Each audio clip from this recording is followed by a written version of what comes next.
কক্সবাজারে ভ্রাম্যমাণ ট্রাকে বিক্রি শুরু হয়েছে টিসিবির পণ্য। মোহাম্মদ কায়সারের তথ্যচিত্রে বিস্তারিত।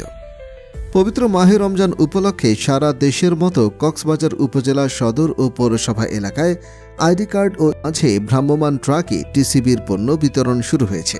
বৃহস্পতিবার ৬ মার্চ দুপুরে Cox's Bazar বায়তুশ Shroff Jabbaria academy school and কলেজের প্রাঙ্গণে টিসিবির পণ্য বিতরণ কার্যক্রমের উদ্বোধন করেন কক্সবাজার জেলার সহকারী কমিশনার বিজ্ঞ এক্সিকিউটিভ ম্যাজিস্ট্রেট FM খায়রুল হক ও মাহমুদুর রহমান সাইম সহ গণমাধ্যম কর্মীরা উপস্থিত ছিলেন। জনপ্রতি প্রতি কেজি ৭০ টাকা দরে ১ কেজি চিনি, ৬০ টাকা দরে ২ কেজি মসুর ডাল, ৬০ টাকা দরে ১ কেজি ছোলা এবং প্রতি লিটার ১০০ টাকা দরে ২ লিটার তেল ক্রয় করতে পারবেন মাত্র ৪৫০ টাকায়।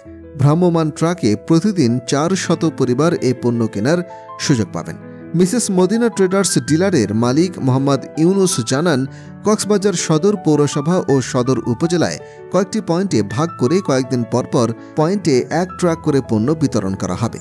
৫ মার্চ থেকে ২০ মার্চ পর্যন্ত এ পণ্য বিক্রি কার্যক্রম চলবে। একদিন পরপর কয়েকটি পয়েন্টে বিক্রি হবে।